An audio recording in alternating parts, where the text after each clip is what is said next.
निर्गमन अध्याय 29। याजक पद के लिए अभिषेक। उन्हें पवित्र करने को जो काम तुझे उनसे करना है कि वे मेरे लिए याजक का काम करें, वह यह है, एक निर्दोष बछड़ा और 2 निर्दोष मेढ़े लेना, और अख़मीरी रोटी और तेल से सने हुए मैदे के अख़मीरी फुलके और तेल से चुपड़ी हुई अख़मीरी पपड़ियां भी लेना। ये सब गेहूं के मैदे के बनवाना।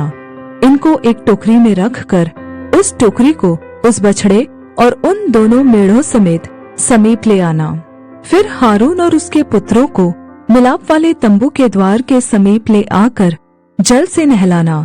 तब उन वस्त्रों को लेकर हारून को अंगरखा और एपोद का बागा पहनाना, और एपोद और चपरास बांधना, और एपोद का काढ़ा हुआ पटुका भी बांधना, और उसके सिर पर पगड़ी को रखना, और पगड़ी पर पवित्र मुकुट को रखना। तब अभिषेक का तेल ले उसके सिर पर डालकर उसका अभिषेक करना। फिर उसके पुत्रों को समीप ले आकर उनको अंगरखे पहनाना, और उसके अर्थात हारून और उसके पुत्रों के कमर बांधना और उनके सिर पर टोपियां रखना, जिससे याजक के पद पर सदा उनका हक रहे। इसी प्रकार हारून और उसके पुत्रों का संस्कार करना। तब बछड़े को मिलाप वाले तंबू के सामने समीप ले आना, और हारून और उसके पुत्र बछड़े के सिर पर अपने अपने हाथ रखें। तब उस बछड़े को यहोवा के सम्मुख मिलाप वाले तंबू के द्वार पर बलिदान करना, और बछड़े के लहू में से कुछ लेकर अपनी उंगली से वेदी के सींगों पर लगाना, और शेष सब लहू को वेदी के पाए पर उंडेल देना। और जिस चर्बी से अंतड़ियां ढपी रहती हैं और जो झिल्ली कलेजे के ऊपर होती है, उनको और दोनों गुर्दों को उनके ऊपर की चर्बी समेत लेकर सबको वेदी पर जलाना। परंतु बछड़े का मांस और खाल और गोबर छावनी से बाहर आग में जला देना, क्योंकि यह पाप बलि होगा। फिर एक मेढ़ा लेना, और हारून और उसके पुत्र उसके सिर पर अपने अपने हाथ रखें। तब उस मेढ़े को बलि करना, और उसका लहू लेकर वेदी पर चारों ओर छिड़कना, और उस मेढ़े को टुकड़े टुकड़े काटना, और उसकी अंतड़ियों और पैरों को धोकर उसके टुकड़ों और सिर के ऊपर रखना। तब उस पूरे मेढ़े को वेदी पर जलाना। वह तो यहोवा के लिए होम बलि होगा, वह सुखदायक सुगंध और यहोवा के लिए हवन होगा। फिर दूसरे मेढ़े को लेना, और हारून और उसके पुत्र उसके सिर पर अपने अपने हाथ रखें।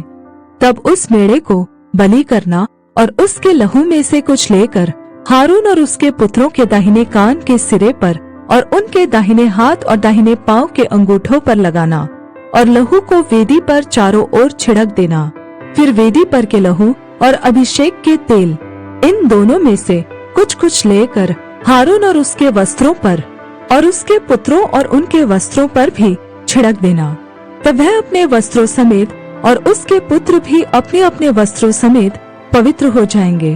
तब मेढ़े को संस्कार वाला जानकर उसमें से चर्बी और मोटी पूंछ को, और जिस चर्बी से अंतड़ियां ढपी रहती है उसको, और कलेजे पर की झिल्ली को, और चर्बी समेत दोनों गुर्दों को और दाहिने पुट्ठे को लेना, और अख़मीरी रोटी की टोकरी जो यहोवा के आगे धरी होगी, उसमें से भी एक रोटी और तेल से सने हुए मैदे का एक फुलका और एक पपड़ी लेकर इन सब को हारून और उसके पुत्रों के हाथों में रखकर हिलाए जाने की भेंट ठहराकर यहोवा के आगे हिलाया जाए। तब उन वस्तुओं को उनके हाथों से लेकर होमबलि की वेदी पर जला देना, जिससे वह यहोवा के सामने सुखदायक सुगंध ठहरे। वह तो यहोवा के लिए हवन होगा। फिर हारून के संस्कार को जो मेढ़ा होगा, उसकी छाती को लेकर हिलाए जाने की भेंट के लिए यहोवा के आगे हिलाना, और वह तेरा भाग ठहरेगा। और हारून और उसके पुत्रों के संस्कार का जो मेढ़ा होगा, उसमें से हिलाए जाने की भेंट वाली छाती जो हिलाई जाएगी, और उठाए जाने का भेंट वाला पुट्ठा जो उठाया जाएगा, इन दोनों को पवित्र ठहराना। और ये सदा की विधि की रीति पर इस्राएलियों की ओर से उसका और उसके पुत्रों का भाग ठहरे, क्योंकि ये उठाए जाने की भेंटें ठहरी है, और यह इस्राएलियों की ओर से उनके मेल बलियों में से यहोवा के लिए उठाए जाने की भेंट होगी। हारून के जो पवित्र वस्त्र होंगे वह उसके बाद उसके बेटे पोते आदि को मिलते रहे, जिससे उन्हीं को पहने हुए उनका अभिषेक और संस्कार किया जाए। उसके पुत्रों के जो उसके स्थान पर याजक होगा, वह जब पवित्र स्थान में सेवा टहल करने को मिलाप वाले तंबू में पहले आए, तब उन वस्त्रों को 7 दिन तक पहने रहे। फिर याजक के संस्कार का जो मेढ़ा होगा, उसे लेकर उसका मांस किसी पवित्र स्थान में पकाना।